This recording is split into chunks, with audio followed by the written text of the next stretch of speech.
Entonces, en esta tarde de viernes, hermosa tarde por cierto, cielito con pleno sol, ideal para ir a la costanera, ideal para participar de muchas actividades.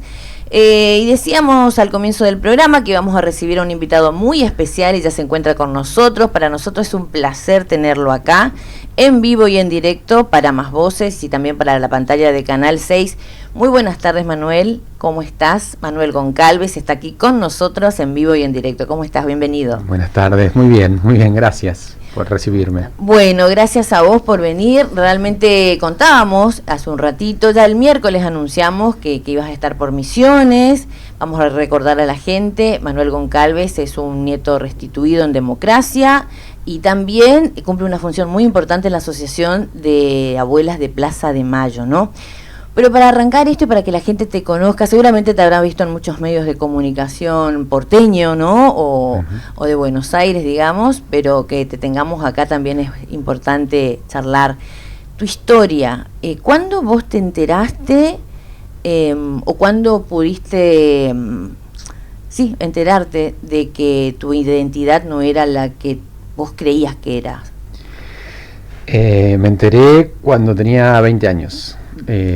Hasta ese momento no tenía información de mi origen biológico. Sí, ya sabía, porque de chico, tipo los 6, 7 años, ya había preguntado, porque algo no sé, algo apareció en mí para preguntar. Algo no te cerraba. Sí, y entonces, bueno, sabía que no era hijo biológico de la familia que me crió desde chico, pero tenía una adopción. Entonces, bueno, yo entendía que esa adopción era fruto de que mi familia biológica me había abandonado, así que cuando me encontraron, que también estaba en la etapa de la adolescencia, si quiere, yo ya había ubicado esto en ese lugar de, bueno, mi familia es esta, y en realidad mi familia biológica no me quiso, porque me dieron adopción. Digo, bueno, había fantaseado mil cosas, entre ellas, no sé, mi mamá, mi papá murieron en un accidente, no sé, algo así, pero y mis tíos, mis abuelos, o sea, nadie de esa familia se pudo o quiso quedarse conmigo.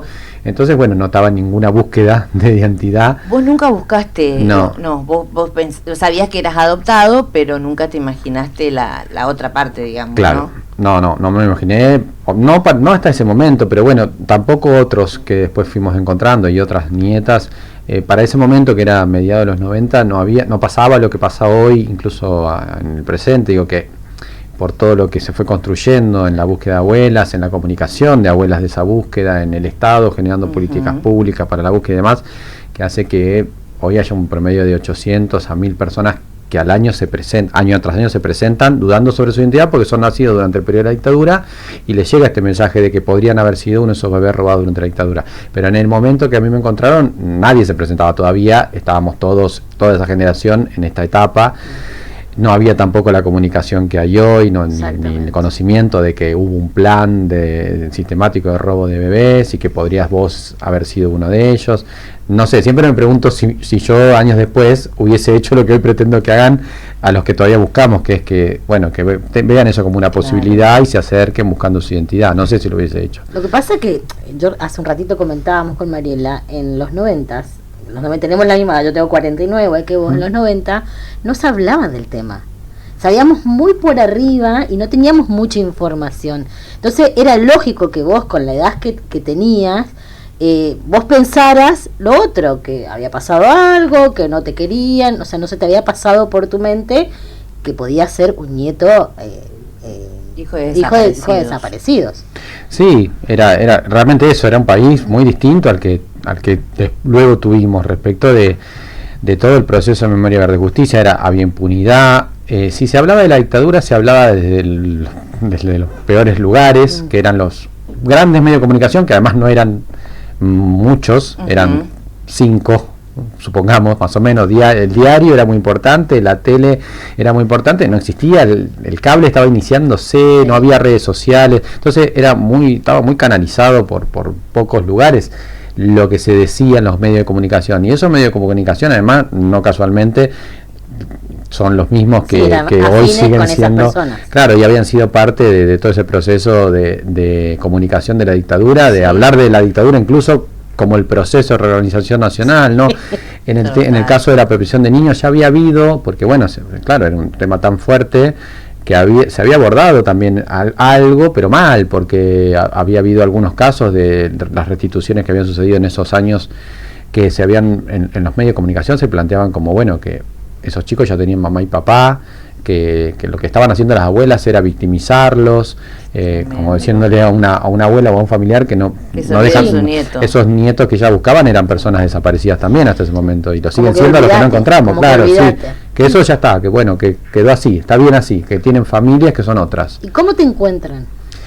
Me encuentran porque, bueno, mis abuelas son de las primeras abuelas que van a la plaza ya, porque mi papá había sido secuestrado el 24 de marzo del 76, mi cuando mamá... empieza todo. Claro, y esa misma semana mi mamá toma contacto con mi abuelo, con su suegro y con su suegra, y con el resto de la familia quizás, que ya no lo sé porque no estaban vivos para el momento que me encontraron a mí, pero ella dice, bueno, quédense tranquilos, me voy a ir por una cuestión de seguridad, porque efectivamente ya mi papá estaba desaparecido desde el primer día del golpe, pero a ella la iban yendo a buscar a la casa de mis abuelos y a otras casas, entonces sabía que estaba siendo perseguido, que lo iba a hacer, y empezó a resguardarse, y bueno, eso también hizo que corte el vínculo con la familia, pero estando embarazada de mí, bueno, igualmente llevó adelante el embarazo. Yo nací en finales de junio del 76.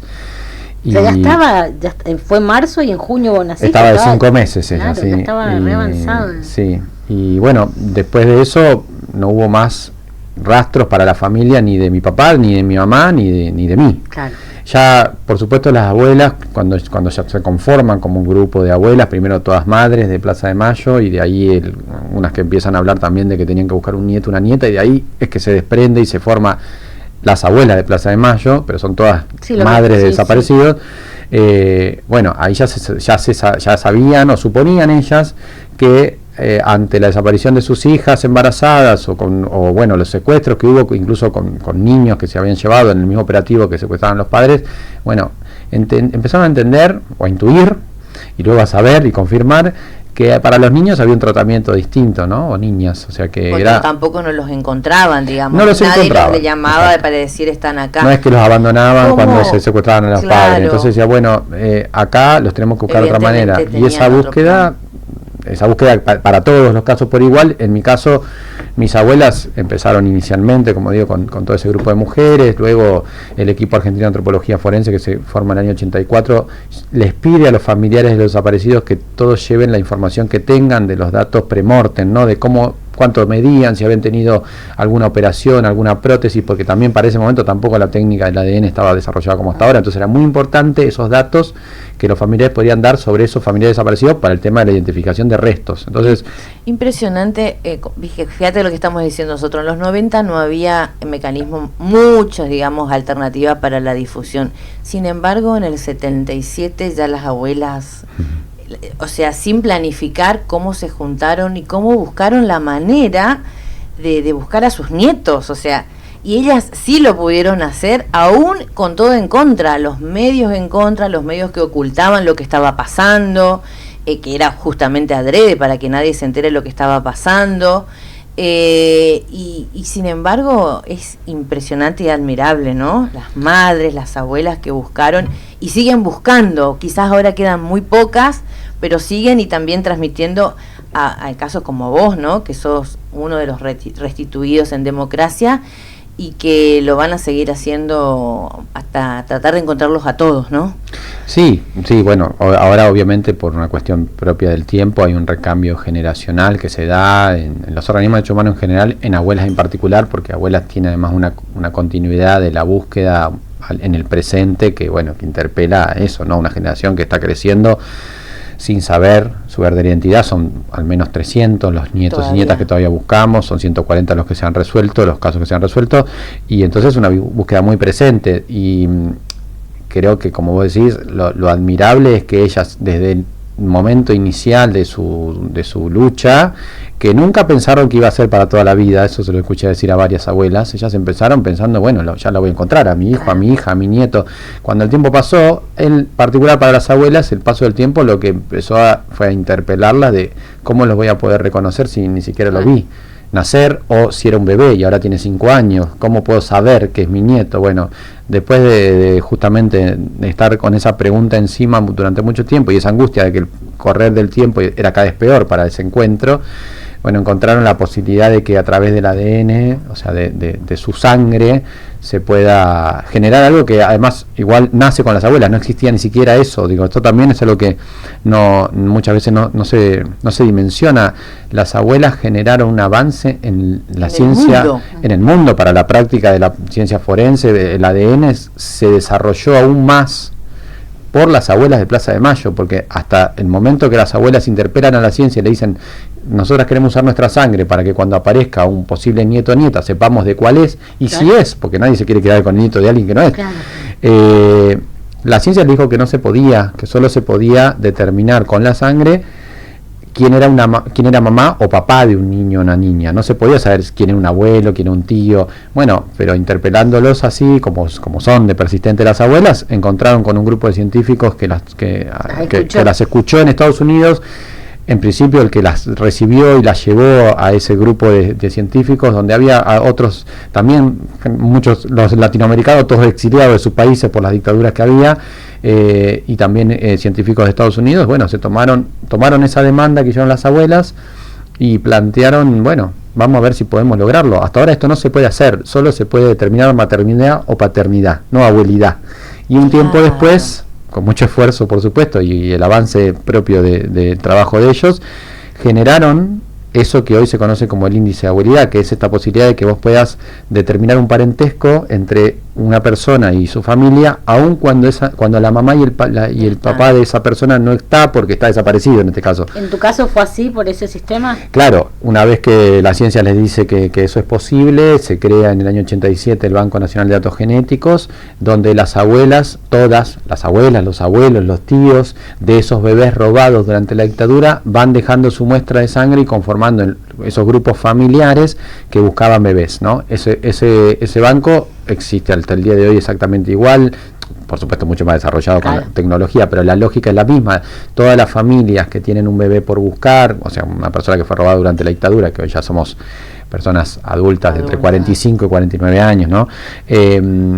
Dejan su muestra ahí, se conforman los grupos familiares con todos la mayor cantidad de miembros posible, el abuelo paterno, la abuela materna, todos los que puedan ser, y incluso nosotros hoy trabajamos, ahora tenemos un plan de exhumación de 45 muestras de abuelos o tíos o tías que no han podido dejar su muestra en vida, que se exhuman esos restos para poder tomar de ahí el perfil genético y ir completando esos grupos familiares, porque cuanto más gente haya en el grupo familiar, claro, más posibilidades hay de que cuando entre el nieto o nieta de esa familia se pueda determinar que es de esa familia. Entonces cuando eso pasó, cuando se creó el banco, mi familia, como todas las otras, fueron dejando la muestra ahí. Cuando a mí me encuentran en el año 95, a fines del 95 yo ya estaba dispuesto a hacerme el análisis, y eso fue por una investigación documental primero, ¿no? De investigación del equipo argentino de antropología forense y de las abuelas, de relevar casos donde podría haber habido operativos donde habían quedado bebés. Entonces un operativo donde había quedado un bebé era en San Nicolás, y bueno, fueron a San Nicolás, al norte de la provincia de Buenos Aires, y encontraron rastros, no todo, de un operativo donde había habido un bebé que había quedado vivo. En ese operativo habían asesinado a su mamá y a una familia y a 2 niños de 3 y 5 años. El hospital donde habían llevado a todos, en el hospital no había registro de ese bebé. El jugador menores que había intervenido en esa situación, en el jugador menor tampoco había nada, hasta que bueno, encontraron algunos pequeños pedacitos de documentación que se fue pasando entre la gente, digamos, para sostenerla y cuidarla, que sirvieron para saber que ese bebé que había sacado de la casa, el único sobreviviente del operativo, había estado en el hospital efectivamente, y que el jugador menores de San Nicolás lo había entregado a una familia. Al poder saber a qué familia, pudieron saber cómo se llamaba ese bebé ahora, ¿no? Claro. Que se llamaba Claudio Novoa. También, digo, como parte de graficar lo maravilloso de cómo se comprometieron con esta lucha, no solo las abuelas, por supuesto, los familiares, por supuesto, este grupo de jóvenes del equipo argentino de antropología forense, sino esos vecinos que guardaron información, que cuando supieron que estaban en esta búsqueda dijeron, mirá, anda a hablar con este y aquel y qué sé yo. Eso, una vez que tuvieron el nombre de ese bebé, que era Claudio Novoa, tuvieron que esperar que salgan los padrones electorales, porque tampoco había un Estado presente que diga, bueno, vamos a ir al Ministerio del Interior y vamos a decir, ¿dónde vive Claudia Noboa? Tenían desconfianza de todo, así que esperaron que salieran los padrones electorales, porque por la edad que yo tenía, sabían que iba a votar por primera vez, y así fue que ubicaron dónde vivía para ese momento ese Claudio Noboa, que después llegaron a esa casa donde yo vivía, y después cuando accedí a hacerme el análisis de ADN, finalmente di positivo con el grupo González Granada, que era el que ellos presumían que era, porque mi mamá, Ana Granada, había sido asesinada en San Nicolás. Entonces decían, si ese bebé que salió de la casa y pasó por el hospital y luego fue a esa familia es el mismo, es el hijo de Ana Granada y de Gastón González. Toda esa tarea, ese trabajo que vos contás que se hace incansable, lo están haciendo ahora, o sea, en este preciso momento, o sea, continúan, ¿no? Se sigue haciendo, sí. Se sigue haciendo, tanto es así. Bueno, hay dos cosas que quería preguntarte para que la gente también sepa, porque también fue muy conocido en tu historia, que es muy emocionante como la de todos, ¿no? Que de los nietos que recuperan su identidad.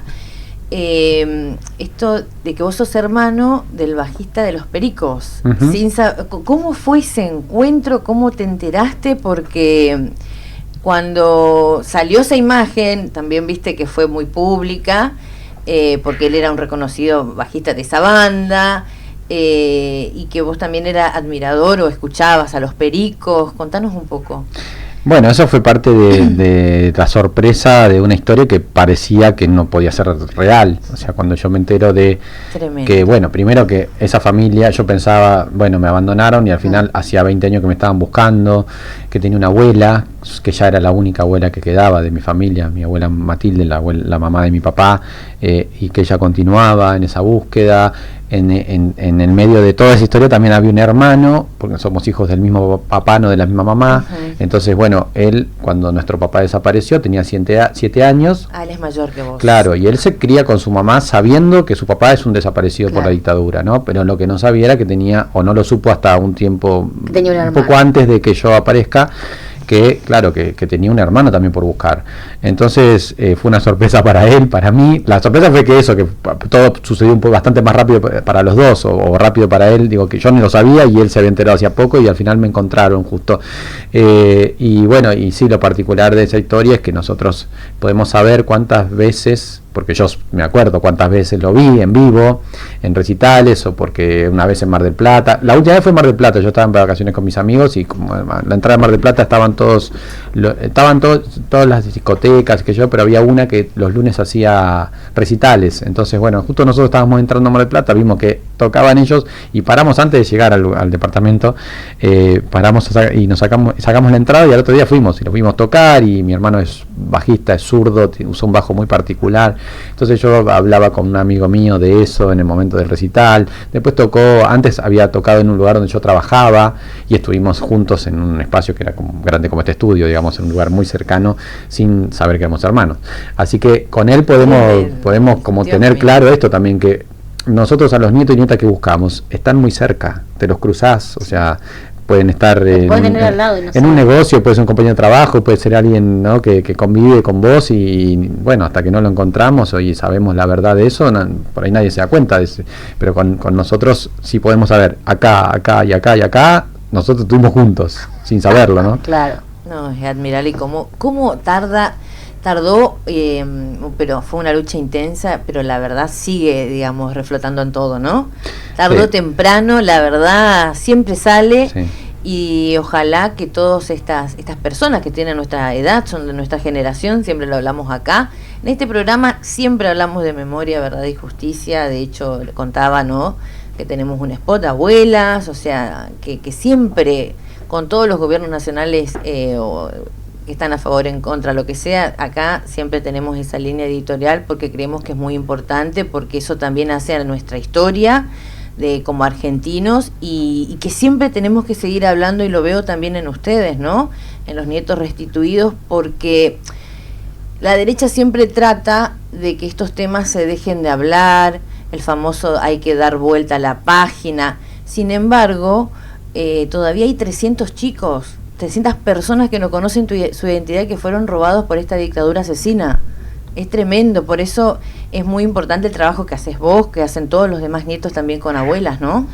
Sí, y además porque es una historia, como vos decís, primero que no se ha resuelto para todos esos casos y una historia muy del presente también, porque esos hombres y mujeres que buscamos son mamás o papás, claro, en muchos casos, y entonces esa identidad falsa que le impusieron a ese bebé cuando en plena dictadura lo apropiaron, se lo apropiaron, bueno, después se transmite a las generaciones siguientes. Entonces nosotros ahora ya en todos los casos, en los últimos casos que encontramos nietos o nietas, no solo es un acto de verdad, de memoria, de justicia, es una de respuesta a una lucha increíble de esas mujeres que nunca dejaron de buscarnos, las abuelas, pero también es bueno, la necesidad de que las nuevas generaciones también tengan muy presente que esto también les pasa a ellos, porque hasta que no podamos restituir la identidad de esas personas, después eso se sigue transfiriendo de generación en generación, con lo cual, además de que para la propia persona apropiada, por supuesto es un delito que no cesa,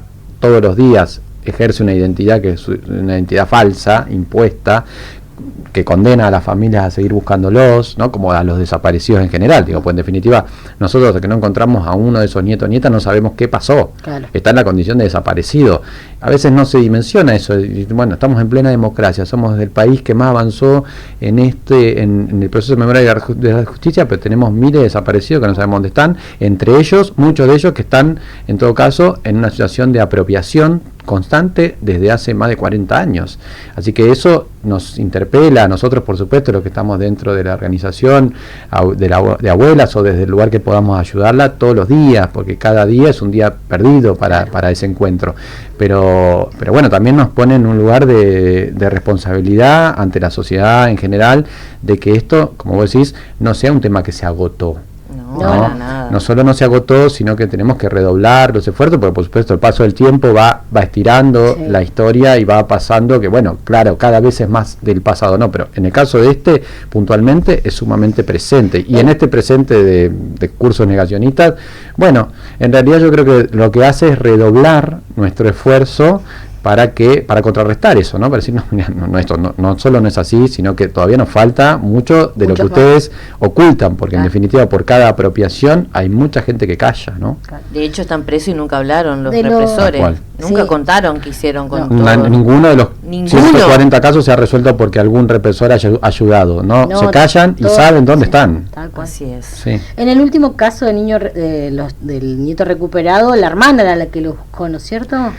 Bueno, el último. En realidad los últimos 3 casos tienen hermanos que estaban buscando a esos hermanos, o sea, hermanos conscientes de que tenían que encontrar. Me llamó la atención que ella era muy chiquita y recordaba que había tenido un hermano, y a raíz de con eso ella empezó a... Claro, ella en realidad es como si fuera mi hermana, con el caso de mi hermano. Ella creció con su abuela, sobre todo su abuela Metz, era la que impulsaba la búsqueda de esa familia, ¿no? En cada familia hubo algunos que pudieron entregarse más o menos a la familia, a la búsqueda, porque también tenían que tratar de sostener a los que quedaban en la familia, que muchos abuelos se convirtieron en la mamá y el papá de los nietos que quedaron sin esa mamá y el papá, y además tenían que buscar al otro nieto o nieta. Bueno, en el caso de la familia Romero Metz era así, o sea, estaban en la búsqueda de ese nieto.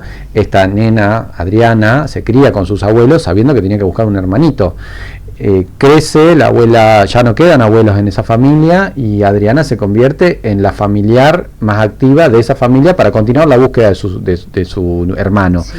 Y entonces el encuentro se da ahora en ese marco, ¿no? Se encuentran 2 hermanos, 2 personas, un hombre y una mujer adultos que bueno, ninguno de ellos tenía idea de cuándo iba a suceder, y finalmente cuando pasa es como un hecho mágico, ¿no? Porque parece todos los días lo buscás y de repente cuando pasa no lo puedes creer. No puedes creerlo. Entonces el encuentro de ellos dos fue como en todos los otros casos muy muy hermoso, porque también la cuestión de los hermanos tiene ahí un peso muy fuerte, ¿no? Porque está el que padeció la ausencia de ese hermano, que entregó también su vida se transformó en, bueno, yo sí soy una persona que me desarrollo, tengo mi vida, tengo hijos, pero tengo un hermano que buscar. Eso modela o moldea también de una manera muy muy particular a los hermanos que buscan. Entonces el encuentro, y para el que llega, encontrarse con que vos viviste tu vida mientras había otro que con una en el mismo rango generacional que vos se entregó a buscarte, es un encuentro maravilloso también, ¿no? Seguramente. Mira, vos estás a cargo varias veces te escuché, ¿no? Esto de cuando hay posibilidades de que sea efectivamente un nieto, o sea, que ustedes descubran eso, sos vos el encargado de transmitir a la persona. Lo convocás, lo visitas, ¿no? Es tu rol actualmente, ¿no? Sí, bueno, eso es el rol de la última parte de esa etapa, y después empiezan otras que me tocan también, pero en ese caso sí, nosotros, porque cuando se restituye la identidad de una persona, eso se da en el marco de el Estado interviniendo, o sea, abuelas obviamente es la justicia o el Poder Ejecutivo, depende del caso, si el caso estuvo judicializado o no. A veces lo hacemos en paralelo o en conjunto con el juzgado que haya intervenido, pero si el caso se resuelve desde el Poder Ejecutivo, que es la Comisión Nacional por el Derecho a la Identidad, y el Banco Nacional de Datos Genéticos, nosotros le informamos a esa persona el resultado, ¿no? Entonces sí, a mí me toca desde hace unos años convocarlos, y bueno, y darles la noticia de que efectivamente ese ADN que ellos dejaron y que se cotejó con las familias del Banco de Datos Genéticos tiene un resultado de inclusión con el grupo tal. Entonces ahí me toca empezar a contarles: tenés una abuela, tenés una hermana, tenés esto, bueno, empezar a acompañarlos inmediatamente. Debe ser un proceso importante, un shock también. Sí. Es una sorpresota. Claro, lo pasaste vos, imagínate, sí. Y también después cumplir ese rol y transmitir a otro. Me lo dicen a mí a los 47, ¿viste? Uno nunca sabe cómo puede, en algunos casos seguramente lleva todo un proceso de aceptación. El caso de Victoria Montenegro, que ella siempre cuenta, ¿no? El camino a la victoria, de que le costó un montón, de que primero no quiso saber nada. Suele pasar también, pero bueno, es un ser humano que vivió durante mucho tiempo de una manera y que después, tarde o temprano, es como que logran encontrar abrazarse a esa verdad, digamos, ¿no? Sí, es súper entendible que pase eso, que hayan en algunos casos. La verdad es que cada vez pasa menos, que cuando llegamos a resolver un caso, la persona de alguna manera se paralice con la situación, ¿no? Porque eso, ya ahora va mucha a ver si son... Eso sí, vos lo podés, nosotros lo podemos... revirtió, digamos. No, pero incluso cuando van a ver, después, que una cosa es ir a ver si soy y otra cosa es si sos, ¿no? Claro. O sea, el si sos, y bueno, implica que hubo mentiras o culpantamientos, que sos víctima de que tu madre y tu padre están desaparecidos, que una familia que nueva vas a tener que encontrar y conocer y revincularte. Hay un montón, ese proceso de restitución inicia, para mí no se termina nunca. Pero en el caso de Victoria, por ejemplo, bueno, nosotros como pares, Victoria, cuando todavía no estaba entregada a, bueno, esta es mi historia, yo la veía y bueno, por esta impunidad de haber pasado lo mismo y ser padre, yo la cargaba, le decía cosas, barbaridades, le decía respecto de qué te pasa, Victoria, y sí, hablaba de su apropiador, de que ella lo nombraba, ella decía Germán, y yo no puedo decirlo acá porque yo decía, ¿te estás refiriendo a ese...? No, pero bueno, también es parte del proceso de acompañamiento que hay que hacer y de amortiguarlo y de un poco encauzarlo al que no lo vivió, bueno, mira, es por acá, siempre ayudándolos, por supuesto, entendiendo que cada caso es particular, pero sí lo que pasa es que ya casi no sucede que digan no quiero saber. Puede ser que te digan, bueno, quiero esperar un momento. Claro, dame un tiempo para procesarlo. Sí, a mí me toca a veces eso, quedar en el medio entre que ya lo encontramos y que efectivamente se produzca el encuentro con la familia o el contacto, ¿no? Porque bueno, algunos... Y la familia que lo buscó tanto tiempo está ansiosa por conocerla, ¿no? Sí, y tenemos que amortiguar eso entre muchos, ¿no? Muchos en abuelas también acompañan eso, las abuelas, la sabiduría de las abuelas y las nuevas generaciones de abuelas, los otros nietos y nietas, ayudamos a las familias también a que esperen, a que entiendan los tiempos de esa persona que se acaba de enterar. Me imagino las abuelas, las fundadoras del grupo, cuando empezaron, por ejemplo, Estela, cuando encontraron a su nieto, ¿cómo trabajaron eso para contarle a Estela? Porque me imagino, ella siempre luchando por los demás, y cuando le tocó a ella... Bueno, en el caso de Estela, ahí sí intervino la justicia, porque el caso terminó resolviendo por una causa judicial. Entonces Estela la citaron de un juzgado y ella fue, la jueza le dijo que quería hablar con ella y ella fue a hablar con la jueza. Como cualquier cosa. Sí, y bueno, y ahí se dio esa situación de bastante particular, pues Estela estaba sola. Entonces, bueno, nada, se enteró ahí avisó a la familia acudió al juzgado y después, bueno, pasó todo lo que pasó, que además en realidad tuvo una situación que nosotros no buscamos que suceda de esa manera, que se sobrepuso a el nieto encontrado, porque se filtró Claro. el nombre que él tenía en ese momento, e inmediatamente el mismo día que Estela o que la familia se había enterado que lo habían encontrado, Ya en los estaba medios de comunicación decían: apareció el nieto de Estela, se llama Ignacio Urban y vive en Olavarría. Bueno, O pues sea, ya sabe ese bien que lo hicieron a propósito. no, claro, nosotros eso no, justamente nada de eso pasa si nosotros lo trabajamos desde abuelas, desde la CONADI, porque entendemos que hay que preservar a esa persona en los tiempos que tenga. ¿Lo quiere contar después? Fíjense que nosotros hacemos una conferencia de prensa, Abuelas hace una conferencia de prensa donde se comunica. A vos, sí, siempre en todas las conferencias. Bueno, en esa conferencia de prensa se comunica que hemos encontrado al hijo de tal y tal. No se le muestra no a la se lo persona. muestra ni se nombra cómo se llama a ese momento. Entonces, esas personas nos ha pasado de todo. O sea, yo de hecho, cuando hablo con ellos, ya habiéndoles dado la noticia, la conferencia de prensa de Abuelas solo se hace porque la persona ya está enterada, porque la familia materna ya está enterada y la familia paterna ya está enterada. Recién ahí se hace la conferencia de prensa. Eso puede pasar 5 días después de que lo encontramos. Pero en esa conferencia de prensa, que es la que va a tomar de todo público, a ese nieto o nieta encontrado le explicamos: vos quédate tranquilo, porque esto no solo no te va a perjudicar a vos ni te va a exponer, sino que esto justamente es lo que canaliza que la noticia sea que se encontró un nieto o nieta y no que están queriendo saber quién es, tal cual. porque eso se filtra y es un problemón. O sea, ya nos pasó con estos casos como el nieto de Estela, de hecho, con Ignacio. Pero eso era por la figura de Estela también, ¿no? Sí, porque se manejó mal la comunicación, porque en realidad si hubiese pasado, si nosotros lo hubiésemos hecho, no hubiese pasado eso, porque no sirve eso, exacto, no sirve. Entonces, en esos casos, hasta hay veces que es muy gracioso que nosotros estamos en la conferencia de prensa y ese nieto o nieta, que yo la conozco porque le tuve que dar la información, está ahí. Entre el público, claro, y los periodistas dicen: ¿dónde? ¿Y cómo está? Está ahí al lado tuyo.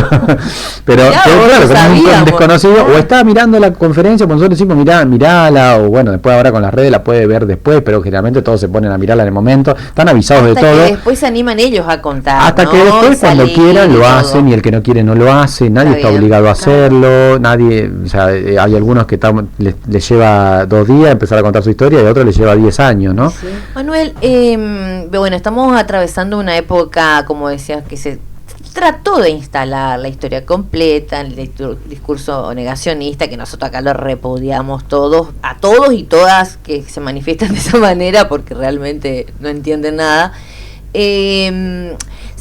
Sin embargo, a pesar de todo eso, ustedes siguieron trabajando y se han restituido 3 nietos y nietas, ¿no? En esta en este año, entre el año pasado y digo en el gobierno de Javier Milei, más precisamente, ¿no? Sí. Como esos discursos negacionistas, sin embargo, decís, nos permiten a nosotros redoblar la difusión, la concientización, etcétera, y más gente por ahí llama, abuelas, está interesado en por ahí encontrar su identidad, ¿no? Sí, mira, la verdad que tanto durante este gobierno como el gobierno de Macri, si querés, que fue el más frío y distante y el más insultante para ese momento, después vino algo peor en ese sentido, digo, para hablar de lo que fueron los crímenes de la dictadura, ¿no?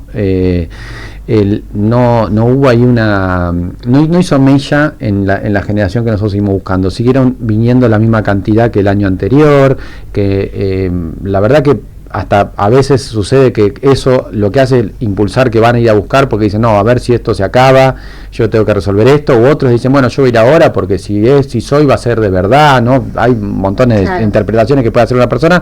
Por eso también, de manera muy estratégica, la búsqueda se sostiene a través de abuelas, aunque el Estado tiene que estar, porque la política pública es la que permite el encuentro, las herramientas las tiene el Estado. Abuela lo que tiene es el poder de convocatoria, de difusión.